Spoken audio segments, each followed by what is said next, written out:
দর্শক, বর্তমান দেশের বিচার ব্যবস্থা খুবই ভঙ্গুর অবস্থায় পৌঁছে গিয়েছে, নাকি একদম নিরপেক্ষতার সাথে দেশের প্রত্যেকটি বিচার কার্য চলছে এবং ওই বিচারককে যথাযথ সম্মান দিয়ে তাকে তার স্বাধীনতার সাথে প্রত্যেকটি বিচার কাজ করার অধিকার দেয়া হচ্ছে? এ বিষয়ে আপনারা ইতিমধ্যে সবাই অবগত, আমার থেকে অনেক বেশি সচেতন আপনারা। কিন্তু তার থেকেও উদ্বেগজনক বিষয় আজ এটা সামনে উঠে আসছে যে বর্তমান বিচার ব্যবস্থা যেভাবে পরিচালিত হচ্ছে, তাতে করে হয়তো আগামী দিনে এই বিচার ব্যবস্থা গ্রামের কোনো সালিশি সভা বা মোড়ল সভায় পরিণত হতে পারে। যেভাবে গ্রামে কোনো একটা অন্যায় হলে মোড়লকে ডাকা হয়, মুরব্বিকে ডাকা হয়, তারপর সেই মোড়ল, সেই মুরব্বি, বেশিরভাগ ক্ষেত্রে এমনটাই হয়, সেই মোড়ল, সেই মুরব্বি তার মনোপ্পুত এবং তার সহকারীদের মনোপ্পিত হবে এমনভাবে বিচারটা করে দেয়। তো বর্তমান দেশের বিচার ব্যবস্থা যেভাবে পরিচালিত হতে দেখতে পাচ্ছি, একেবারে জলজ্যান্ত প্রমাণ সহকারে দিনের আলোর মতো পরিষ্কার ভাষায় যেভাবে পরিচালিত হতে বর্তমান দেশের বিচার ব্যবস্থা হতে দেখছি আমরা, তাতে করে সংশয়, দ্বিধা, আশঙ্কা সবই জন্মাচ্ছে যে আপামর জনসাধারণের জন্য, আপামর জনগণের যে বিচার পাওয়ার অধিকারের যে জায়গা আদালত, সেটা ওই গ্রামের সালিশি সভায় পরিণত হবে। দর্শক, কথা বলছিলাম এই ঘটনাটি নিয়ে। মামলায় জামিন আবেদনের আদেশ মনঃপূত না হওয়ায় বিচারককে আওয়ামী লীগের দালাল তকমা দিয়েছেন বিএনপিপন্থী কয়েকজন আইনজীবী এবং চলন্ত আদালতে ওই আইনজীবী ওই বিচারককে অকথ্য ভাষায় গালিগালাজ করেছে তাদের মনঃপূত আদেশ না আসায়। এবং এই ঘটনা থেকে আরও একটি বিষয় আমরা স্পষ্ট দেখতে পাচ্ছি দর্শক, আওয়ামী লীগের দালাল, আওয়ামী লীগের দোসর কোনো মানুষের উপরে যে এই তকমাটা লাগানো হচ্ছে আজ ব্যাপকভাবে, সেটা কি কি কারণে, কি কি আর কি অবস্থাতে, কি কি ঘটনাক্রমে যে কোনো মানুষের উপরে এই তকমাটা লাগিয়ে দেয়া হচ্ছে, তুই আওয়ামী লীগের দোসর, তুই আওয়ামী লীগের দালাল, তার একটা জলজান্ত প্রমাণ এই ঘটনাটির মাধ্যমে আমরা দেখতে পাচ্ছি। দর্শক, গতকাল শনিবার দুপুরে ঢাকার বিচারিক হাকিম আদালতে এই ঘটনা ঘটেছে। মামলার আসামি হানিফ মেম্বার গত 12ই মে আদালতে আত্মসমর্পণ করে জামিন আবেদন করেছিলেন।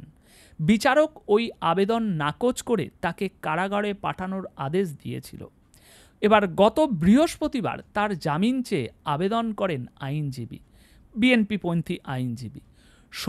গতকাল শনিবার ওই আবেদনের শুনানি নিয়ে বিচারক আদেশ দেওয়ার পর গালিগালাজের ঘটনা ঘটে।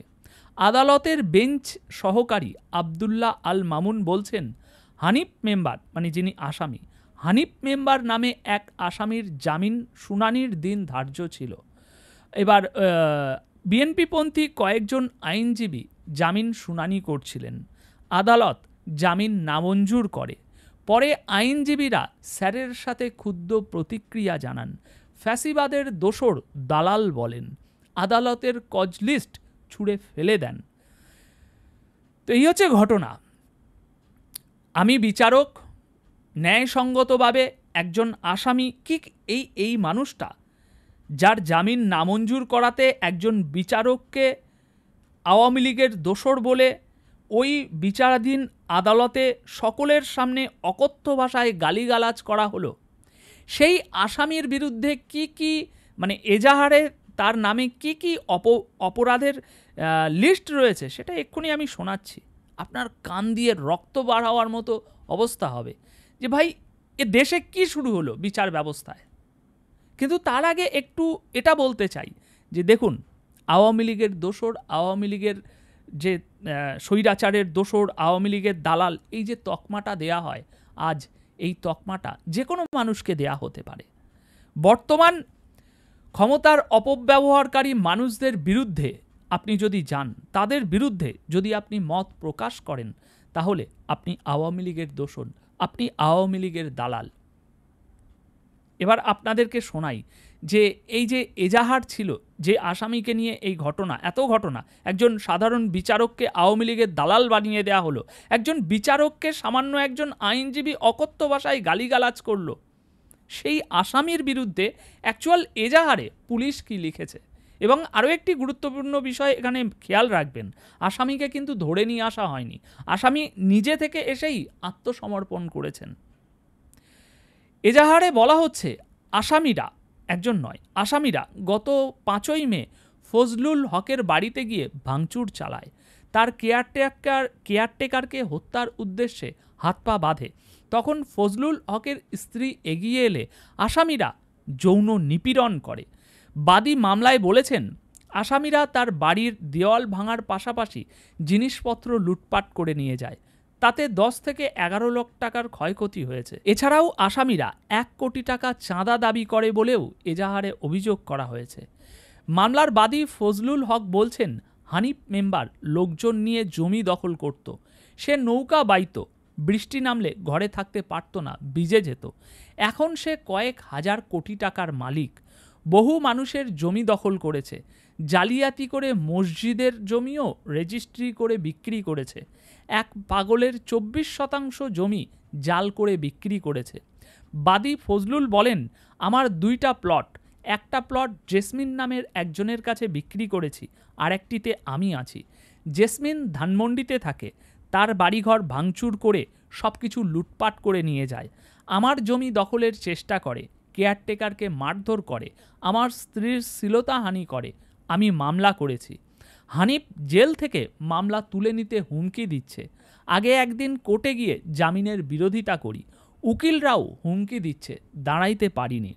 তো দর্শক, এরকম একজন কুখ্যাত আসামি, এরকম একজন নৃশংস ঘৃণিত আসামি, তার পক্ষে বিএনপিপন্থী আইনজীবীরা জামিন চাইলে এরকম একজন কুখ্যাত আসামিকে জামিন না দেওয়াকে কেন্দ্র করে আজ বিচারককে আওয়ামী লীগের দালাল বানানো হয়েছে, আওয়ামী লীগের দোসর বানানো হচ্ছে এবং তাকে অকথ্য ভাষায় গালিগালাজ করা হচ্ছে। এখন আওয়ামী লীগের কথা তো আমি এখানে ছেড়েই দিলাম, বর্তমান দেশের বিচার ব্যবস্থা কোন পর্যায়ে পৌঁছেছে আপনি এটা বিচার করলেই বুঝতে পারবেন যে একজন বিচারক তার বিচার দেওয়ার পর কিভাবে সাহস পায়, হিম্মত হয় এবং তাদের যে শিক্ষা, তাদের যে নীতি, সেটা কিভাবে অধিকার দেয় সেই বিচারককে, আমার স্যারকে, সম্মানিত বিচারককে গালিগালাজ করব অকথ্য ভাষায়। এতে করেই একদম পুরো দিনের আলোর মতো স্বচ্ছ হয়ে যায় যে বর্তমান এই সরকারের অধীনে বর্তমান দেশের বিচার ব্যবস্থা ঠিক কোন পর্যায়ে পৌঁছেছে। দেশের মানুষ খুব সহজেই হিসাব নিকাশ করে নিতে পারে, এটা বোঝার জন্য কোনো রকেট সায়েন্স বা বিশাল কোনো শিক্ষা দরকার নেই, এতটুকু জিনিসই যথেষ্ট। দর্শক, এ বিষয়ে আপনাদের মন্তব্য কমেন্ট বক্সে অবশ্যই রেখে যাবেন। ধন্যবাদ আপনাদের সকলকে।